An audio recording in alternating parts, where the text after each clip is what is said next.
warahmatullahi wabarakatuh. Alhamdulillah. Nahmaduhu wa nasta'inuhu wa nastaghfiruh wa na'udzu bihi min syururi anfusina wa min sayyiati a'malina. Man yahdihillahu fala mudilla lahu wa man yudlil fala hadiya lahu. Allahumma shalli wa sallim wa barik ala Muhammadin wa ala alihi wa ashabihi wa man tabi'ahu ila yaumil qiyamah. Amma ba'd. Ada buku yang judulnya Life After Death, bisa dibeli di Shopee. Harganya yang sudah terjemahan itu 80.000 atau berapa. Saya menunggu e-booknya dijual murah biasanya, tapi ternyata belum yang terjemahan. Yang ada yang asli, lalu semoga yang asli. Intinya di buku itu menceritakan kehidupan setelah mati hasil penelitian dari wawancara. Yang mati kemudian hidup kembali kan ada itu. Ada 100 orang yang ditarik kemana-mana itu yang pernah mati kemudian hidup lagi. Sama, hampir sama jawabnya, yaitu ketika mati dia merasa keluar dari tubuhnya, kemudian dia melihat dirinya sendiri, kemudian melihat istrinya menangis. Itu kata hasil penelitian itu dari wawancara. Terus akhirnya dia menuju lorong yang gelap. Terus akhirnya ketemu, dia bisa melihat dalam satu sinopsis yang kilat begitu, semua yang pernah dialami itu terlihat semua. Terus setelah itu dia ketemu dengan sinar yang lebar, terus ada tabir dan kembali belum masanya, terus hidup lagi. Itu dari 100 itu 80% ceritanya sama seperti itu. Jadi itu hasil penelitian. Tapi kalau di Quran kita membaca surat Al-Jum'ah itu hampir sama sih ya. Hanya mestinya nek orang Bali orang ngono.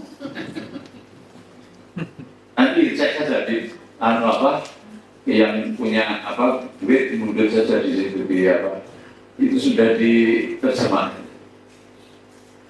Kalau di surat Al-Jum'ah ini, A'udzubillahi minasyaitonirrajim. Qul innal mauta alladzi tafirruna minhu wa innahu mulaqikum.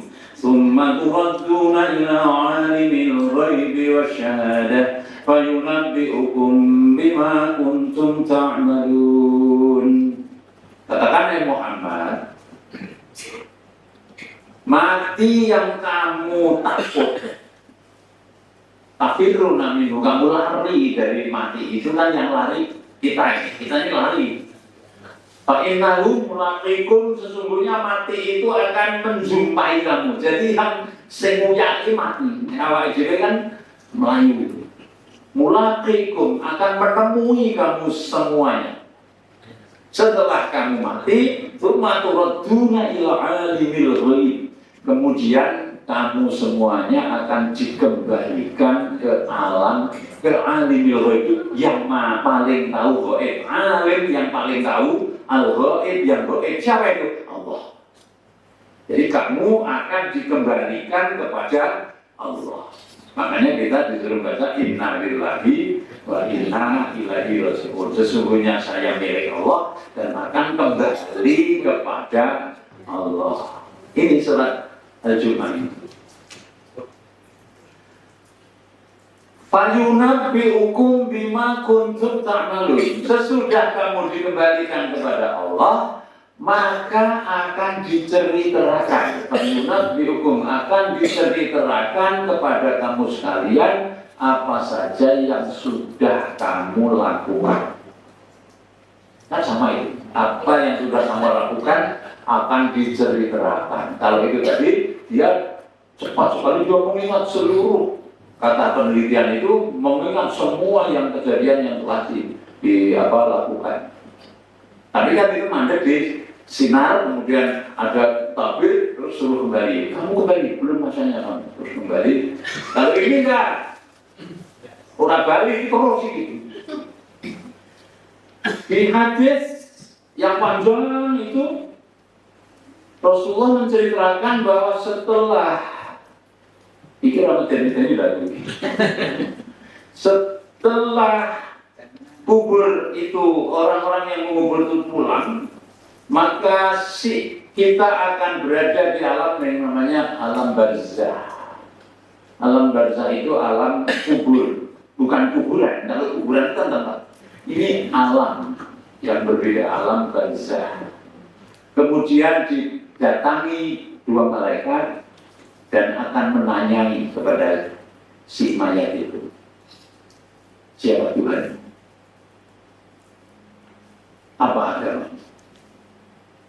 Bagaimana pendapatmu tentang Muhammad? Kamu tahu dari mana? Jadi 4 item pertanyaannya.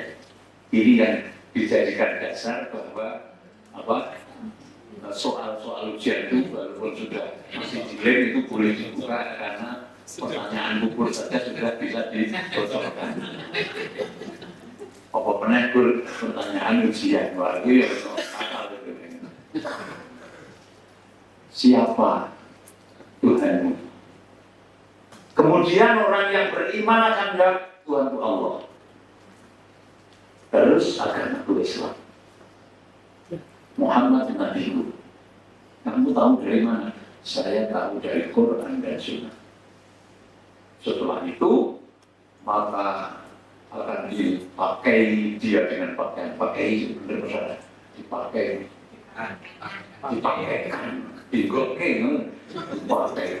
dengan pakaian surga. Kemudian datanglah seseorang yang sangat simpatik. Orang itu akan kita akan tanya, man anta, siapa kamu? Maka orang itu menjawab, ana amaluka sholeh, saya amal soleh. Dia menemani kita terus sampai hari kiamat. Pasti menurut itu. Memang ya kalau orang-orang yang memang punya sahabat itu kan rasanya naik ketemu senang. Terus siang dan malam diperlihatkan kepadanya bayangan-bayangan indah di surga.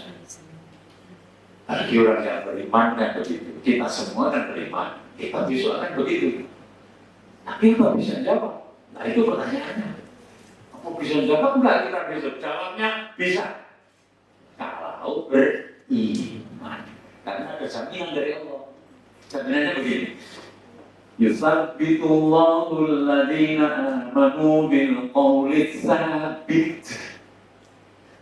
Allah akan memberikan dia kemampuan menjawab dengan jawaban yang tetap, yang tegar. Bil qawli tsabit. Sabit itu tetap begitu artinya kencang, tegas. Tenang begitu. Senang. Jadi tetap iman dulu. Masalahnya belum iman dulu ya saudara. Tapi kalau tidak iman, salah benar kalau tidak iman. Jadi kata kuncinya di iman.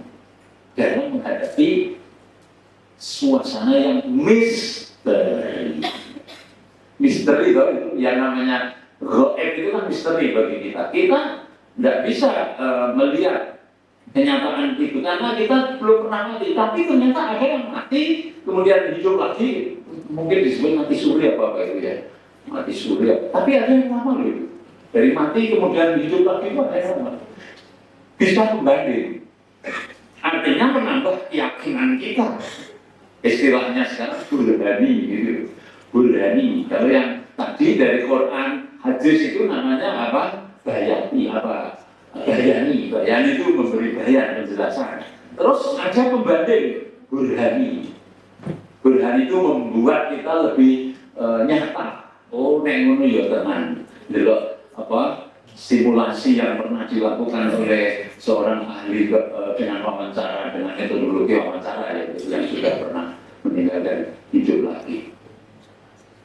Nah, pertanyaannya begini Bapak Ibu. Kadang-kadang kan beragama itu dibeda-bedai.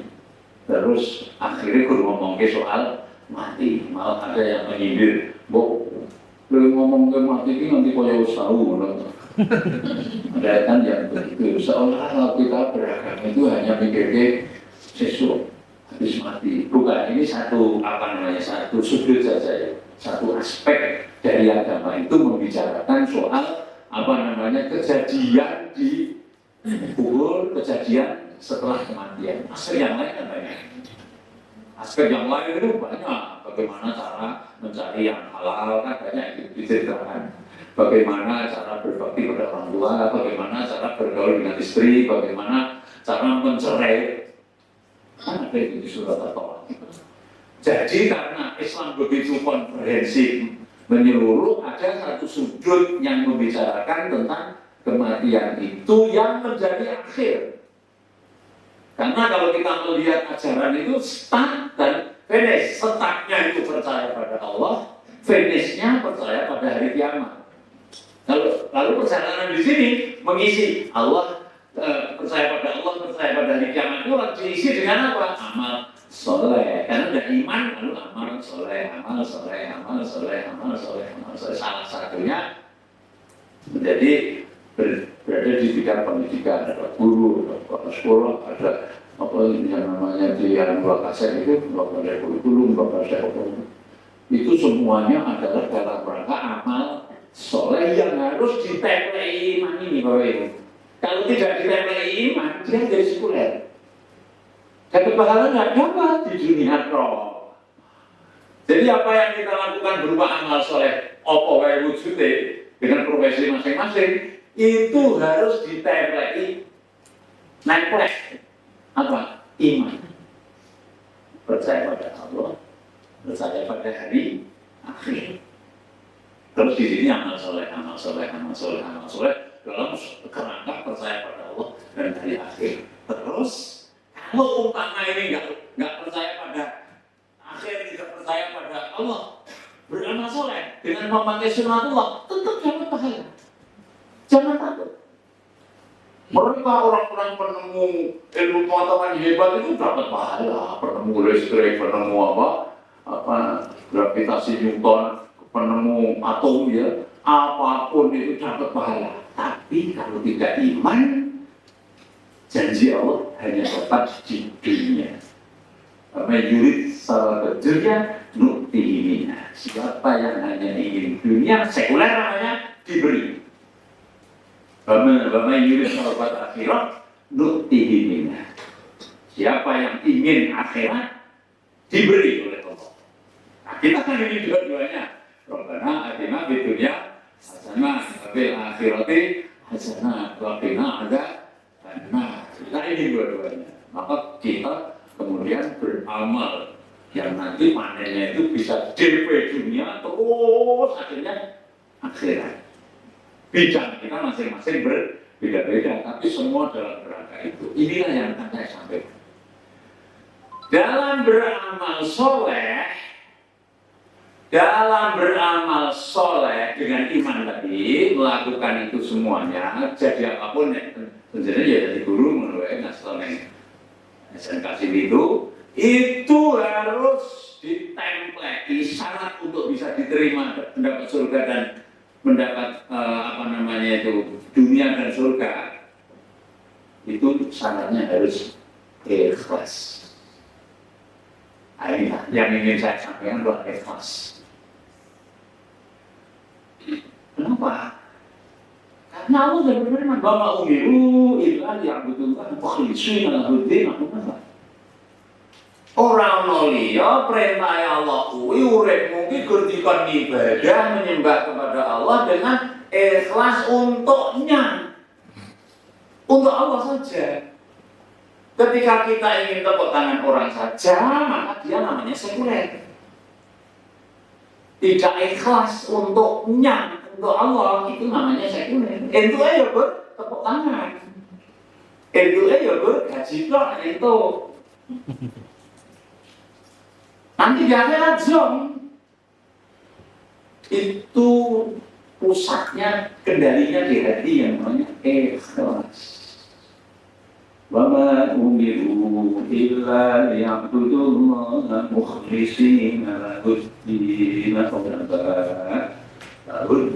حنفاء ويقيموا الصلاة ويؤتوا الزكاة وذلك دين القيمة وما umiru dan ma tidaklah umiru diperintahkan ilah kecuali ma ilah itu namanya dapatul hasad ya, dalam bahasa Arab itu ada khusus la ilaha illallah la ilaha illa la ilah tidak ada Tuhan kecuali Allah, selain Allah bukan Tuhan, begitu. Semua rukun karena umiru illah tidak diperintah kecuali selain ini nggak diperintah. Apa itu? Ibadah menyembah pada Allah dengan pakai dengan ikhlas anak kalimatnya itu dengan ikhlas lagu untuknya tapi ada. Mari kita lihat keikhlasan kita. Kalau tidak ikhlas tadi, saya lihat kan tidak dapat akhirat, dapat surga, dapat dunia dapat, tapi tidak dapat akhirat. Karena untuk dapat akhirat harus ikhlas.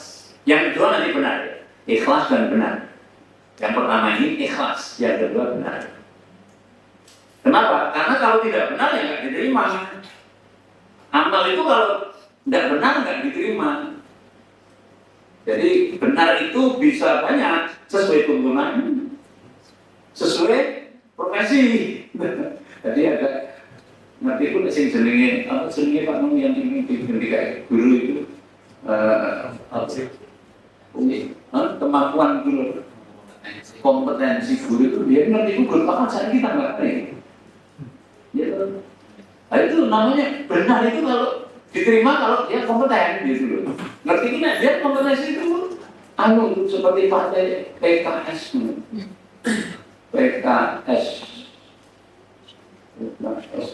PKSP, perkelinganku PDIP PKSP, T-nya pedagogi, kemampuan pedagogi kemampuan kepribadian, S kemampuan sosial, P-nya lagi kemampuan pengetahuan jadi ya itu kekudunan kemampuan pedagogi bisa mulang sing dhewe kan kemampuan ilmu nih apa pinter ilmu nih ora pinter mulang kan ora kompeten jenenge tapi kan yo sing pinter kan matematika nek kon mulang ora iso nek kon memecahkan masalah matematika iso ini ngerti saya itu dulu sekarang ditambah lagi ya wah itu berarti untuk bisa diterima itu kita mesti harus kompetennya lebih lagi. Itulah sebabnya maka untuk amal soleh diperlukan update terus. Sesuai dengan tuntutan, sesuai dengan tuntunan, diterima. Karena kita memang untuk beramal soleh itu begitu. Termasuk ritual ibadah ya, itu kan harus sesuai dengan tuntunan. Sholat subuh patah tangan ya orang ditompok. Dulu orang tangan, aku punya dulu itu kalau aku sejak nek subuh itu saya nggak buka, saya bisa tegas, subuh patah tangan, dulu orang tangan nggak diterima karena nggak sesuai tuntunan, nggak diterima. Jadi ikhlas dan sesuai dengan tuntunan benar, ikhlas dan benar. Yang benar tadi kita lihat dulu ya, ikhlas dulu. Bagaimana kita caranya supaya ikhlas? Caranya supaya ikhlas yang pertama motif. Kita harus tahu bahwa untuk melakukan ibadah itu ada hambatan, gangguan, godaan, hati, hambatan, gangguan, hati, tantangan, ancaman, gangguan. Itu istilah tentara. Hati.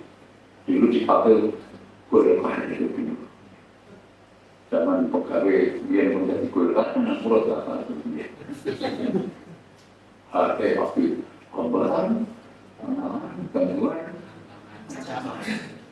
semua serius itu menewar masih dikira mungkin di anak-anak bisa kami di Indonesia yang di golkar apa hati-hati setan itu menang-menang, dia itu apa? Membuat kita yang amal soleh sekalipun itu menjadi tidak diterima karena dia nginceng nih bang, ikhlas. Sampai dia mengatakan begini, Qala rabbi bima aghwaytani la uzayyinanna lahum wa la ughwiyannahum ajma'ina illa 'ibadaka minhumul mukhlasin. Berkata setan, Rabbi bima aghwaytani, ya pangeran, ya Allah, karena engkau telah menganggap aku ini tersesat. Kan sudah divonis tersesat.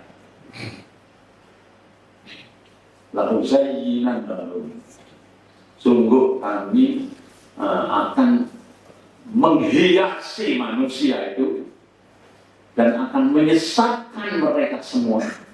Bila hati ya, kalau dasar pakai bila di dunia ini aku akan hiasi dan akan hiasi dengan hiasan setan maksudnya. Jadi dia berusaha bahwa telinga kita ini menjadi telinga setan. Bisa digambarkan dong, telinga setan kepo menunggu. Pengen lagi, itu kan telinga setan kan. Kepo pada hal yang negatif menurut karena yang positif apa kok. Yang negatif, nah kepo biasanya yang negatif. Saya ada pekerjaan kayak ini. Kepo. Keluar barang menunggu sudah insan. Karena telinga setan. Ada lagi matanya dihiasi dengan mata setan. Kalau kita mata setan itu, wite kok ayu. Mata setan loh. Saya dengar ada orang yang berzina dengan ayam itu ada. Iya kan? Berzina kita ini loh, sepi loh. Sing gampang lah protes loh. Tapi hasilnya kena oh itu karena matanya mata setan. Padahal kan di Quran waqulil mu'minina yaghudduna min absarihim wa yahfazu furujahum. Katakan orang mukmin laki-laki supaya dia menundukkan matanya dan menjaga farjinya, kan begitu. Tapi kalau setan sudah masuk menundukkan Waqulil mu'minati yaghuddna min absarihinna wa yahfazna furujahunna. Katakan orang mukmin perempuan hendaklah dia menundukkan pandangannya dan menjaga farjinya. Itu nih kalau normal kan dia taat. Samina lagi. Tapi kalau sudah kena mata setan, nunduk deh. Mulai lagi miteni ini anggere apa? Anggere maca apa-apa ujung-ujung metu mak berdek, itu mesti barang delok kuwi ngono kae. Kok yo ngerti yo sian. Apa? Tapi kok ngerti kesenengane sapa ngono iki. Hati-hati lho Pak, itu setan itu begitu. Saya ini kan model setan sudah pakai teknologi juga gitu. Terus illa ibadaka minhumul mukhlasin, yang saya tidak bisa menggoda manusia itu hanya hamba-Mu yang ikhlas. Jadi kalau sudah ikhlas dia tidak sulit. Digoda tidak sulit orang ikhlas itu. Maka kita untuk menghadapi setan itu salah satunya yang harus kita lakukan adalah memperbaiki ikhlas, keikhlasan kita. Caranya satu jadi lumullah yang ada ada 7 golongan yang akan mendapat naungan di mana tidak ada naungan kecuali naungan pada hari itu, yaitu di tempat ber-AC kayak gini pada hari kiamat itu. Siapa 7 itu? Salah satunya yaitu kalau tangan kanannya memberi, tangan kiri tidak ikhlas. Tangan kanan memberi, tangan kiri tidak. Namanya sedekah sirri. Bagus sekali. Sedekah sirri. Sirri itu orang sedekah delik sedekah sirri. Wah itu sebelah laki-laki latihan sudah siri. Siri banyak ini. Promo siri dikira nikah.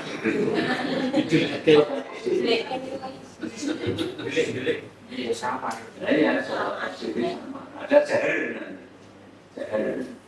Jadi kalau ada siri ada jahil.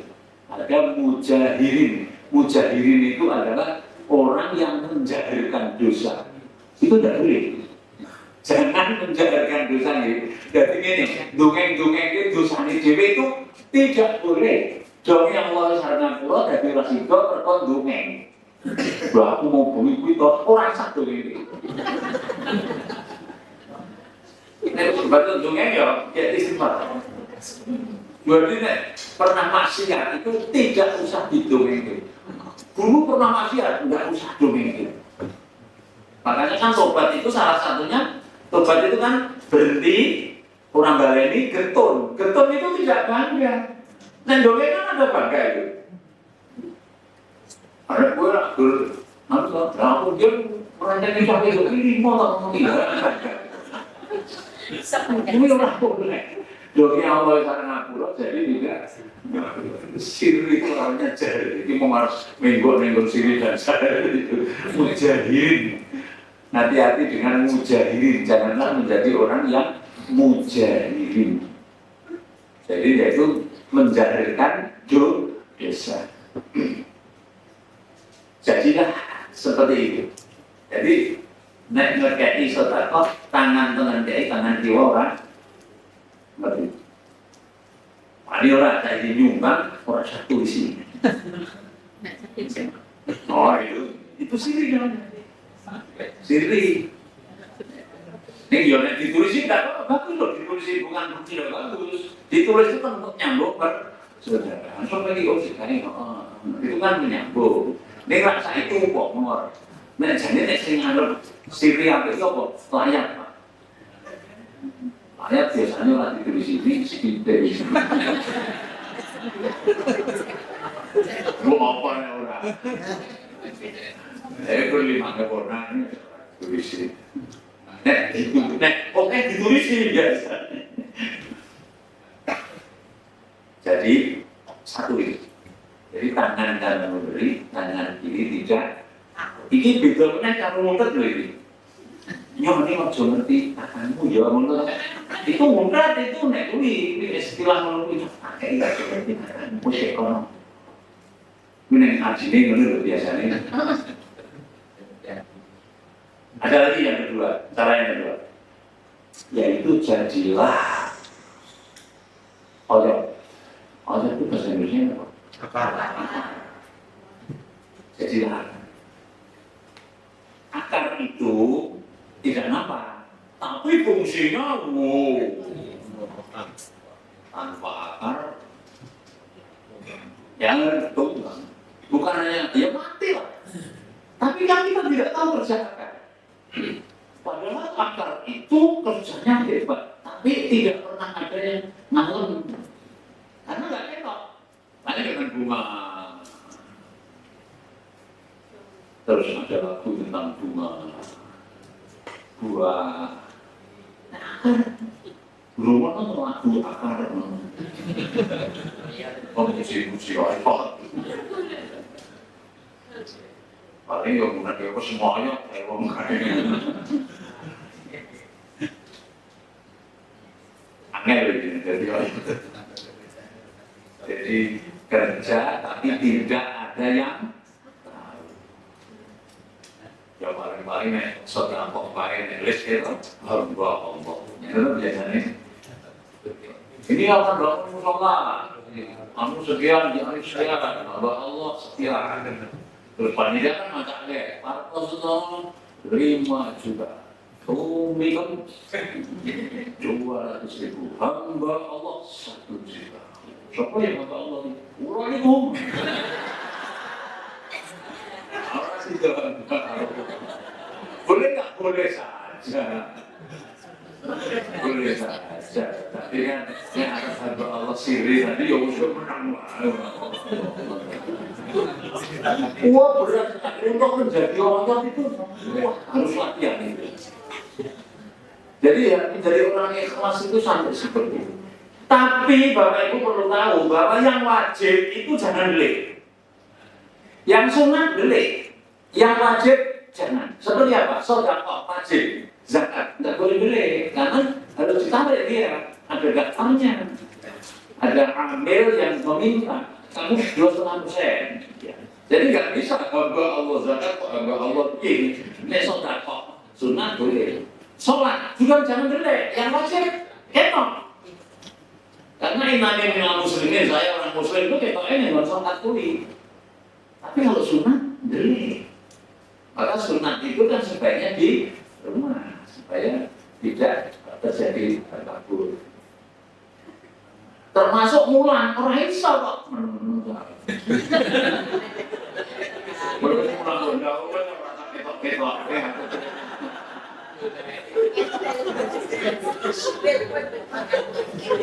Yang mulan kok kayak gede, karena dulu persiapan itu sekarang masih ada nggak? Persiapan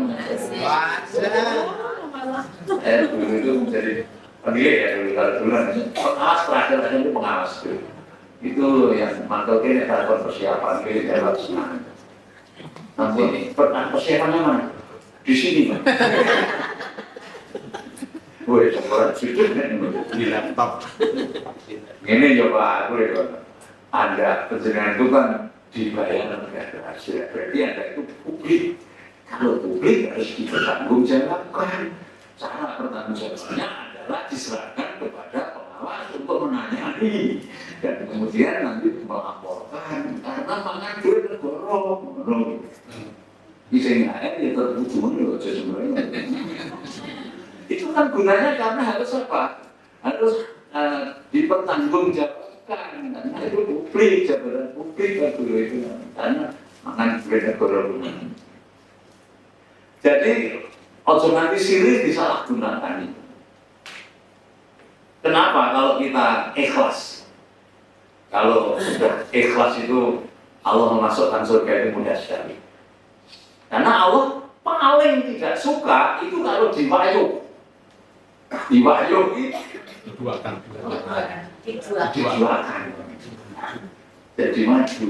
Jadi kalau beramal tapi tidak untuk Allah saja. Ya untuk Allah nih, ya untuk manusia. Amal yang hanya untuk manusia, ya untuk Allah. Ada hadis ini. Hadisnya itu, ya ini dari hadis tasawuf ya, tasawuf atau apa istilahnya itu. Kalau Imam Ghazali itu sufi, Imam Ghazali itu punya buku namanya Ihya Ulumuddin. Wandel itu terjemahnya beragam. Itu kalau cerita tentang ini ikhlas tuh ngeri-ngeri sedap. Tapi hadis ini bukan, hadis ini tidak termasuk pikiran-pikiran para sufi, tapi ini hadis Rasulullah sendiri. Di hari kiamat besok itu ada 3 orang yang kelihatannya baik tapi masuk neraka. Yang satu ditanya oleh Allah, kenapa kamu meninggal? Saya mati syahid karena berperang, ya Allah. Kenapa kamu berperang? Untuk membela agamamu, ya Allah. Maka Allah menyampaikan kata gorok, kamu dusta, kamu berperang untuk disebut sebagai pahlawan. Dan sekarang kamu sudah disebut-sebut orang menjadi pahlawan, lalu dilemparkan ke neraka. Yang berarti mati syahid bisa masuk neraka hanya karena hatinya tidak karena Allah. Walaupun lesannya menyebut begitu, tapi hatinya Allah periksa. Kowe perang ora teknik karena Allah ini karena ini disebut sebagai pahlawan. Yang kedua, aku mati kenapa? Saya mati dalam keadaan sedekah, ya Allah. Sedekah untuk apa? Untukmu, ya Allah. Semua harta aku sedekahkan untuk membela agama. Karena karena kamu melakukan itu hanya karena kamu dianggap dermawan.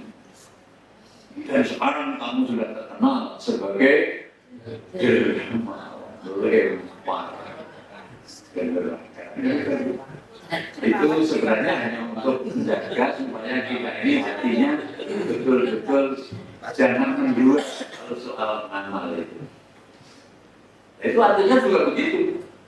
Kalau nanti kita ditakoni persiapan, kemudian laporan, kemudian apapun yang hubungannya dengan administrasi, itu kemudian kita jawabnya begitu, mantap kayak wah ini saya hanya untuk Allah, sampai sudah tahu. Itu persis kiai-kiai zaman saya dulu dapat kan ada bantuan-bantuan sama dulu gitu kayak zaman pondok atau kiai. Kan kalau ditanya SPJ-nya, laporannya apa coba? Nomor sampai nomor percaya, kalau ini kiai. Jadi orang nganggo apa? SPJ. Surat pertanggungjawaban tidak ada apa itu kwitansi, tidak ada begitu. Saya jujur, BPK itu waktu itu kan apa? Audit itu bukan BPK, jadi internal itu, internal mana? Anggaran muncul menurut ya wes jujur dua prinsip ini. Nah, kursus kita ya sudah lima waktu masih teman. Padahal kan kita tahu bahwa untuk itu dibutuhkan apa? Pertanggungjawaban, kwitansi nggak ada dicek bener apa ora, loro wajar apa ora, sah apa ora, kan begitu tuh. Benar, sah, wajar, kwitansi. Dan itu surah urusan untuk Allah ini. Oh, akhirnya semuanya saya yakin, nggak ada yang saya selain mas. Ya yakin tenan dan ini seperti pemimpin gitu rakyat. Kok kayak ini emang guru sih mau bukti ya? Kalau itu jangan disalahgunakan ikhlas. Kalau ini ikhlas, kalau nggak laporan kok sebetulnya oh enggak, itu keperluan administratif karena kita ini berada di wilayah publik yang harus dipertanggungjawabkan. Ngomong yang cetrol, pertanggungjawaban dunia itu ya menarik loh Bapak Ibu. Menarik. Jadi yang tadi saya yang pertama itu apa namanya sosial apa dari perang, yang kedua apa kemudian yang ketiga ibadahnya itu merasa untuk ya Allah padahal hanya untuk diri ya alam manusia katakan kamu manusia. Jadi menjaga keikhlasan harus dilatih. Kalau tidak dilatih, hilang ikhlas itu. Latih, karena kita hidup ini berdasarkan apa? Kebiasaan. Dan bahasa Iran kebiasaan. Apa kulinan ini? Nanti main gue apa kulinan ini? Anjir, masih tahu. Alhamdulillah. Sepuluh kulinane yang ngolah barang lain, alhamdulillah mau kan yang ngolah. Nah yang ngolah kan sebenarnya ya rasa ngucap, tenggalnya wudu di kolah, wudu di kamar mandi kan ada tempat wudu nggak usah bismillah. Karena di kamar mandi jangan mengucapkan apa kalimat thayyibah. Nah ini harus kulino, bismillahirrahmanirrahim. Kok ini coba bismillah. Makanya kalau mau wudu di apa kamar mandi itu kata tidak membaca Bismillah. Sebaiknya kalau wudhu ya di luar. Ini lah umumnya seorang kali tempat wudhu di luar dan yang memakai. Ayo wes, ini ngajak muni Bismillah. Jadi kita hidup karena kebiasaan. Mari kita buat kebiasaan ikhlas. Kebiasaan ikhlas itu apa? Dilatih. Jadilah hoyol. Menurut keadaan jadilah hoyol. Respect. Nah, bagian tubuh kita ini ada yang ikhlas kita ya tubuh itu ikhlas dengan padahal perjalanan kan hebat. Jadi makanya kalau terjadi apa pidato yang belum pernah seksi pidatonya mata, dikebloi semua terus telinga, saya telinga, tanpa telinga tidak bisa mendengarkan ini. Hidup telinga, terus hidup. Tanpa hidup kita tidak bisa membaru hal-hal yang indah, hidup, terus jantung, hidup. Nah, terus si hibur itu kan usul, bagaimana tak mereka jatuh, kesempat, di sini, jangan ini apa? Memalukan. Oh ya wis, tolong bingung yang berjalan. Suatu berdebat, mata berpulang-pulang, teringat. Akhirnya musyawarah untuk mengadakan khusus mendengarkan pidatonya Dubur pidato. Saudara-saudara sudah tahu bahwa kehebatan Pak itu dia kerja. Duit dikasih orang ikhlasnya kok. Kalau yang ikhlas nggak usah begitu, rakor pidato rapok. Pidato karo rakor doa itu nek dibaliknya nenggon maksud saya membuat ilustrasi itu supaya kita jaga betul rasa keikhlasan itu, supaya kalau menghadap Allah nanti kita diterima sebagai illa liya'budullaha mukhlishin. Oh ini hambaku yang ikhlas. No, ini ketentuan benar. Mau ya kudu dilakoni karena ikhlas dan benar. Kalau mau ngikuman kalau dengan kekoder ya latihan ikhlas menurut saya. Sekian, Assalamualaikum warahmatullahi wabarakatuh. Ada sesi tanya jawab.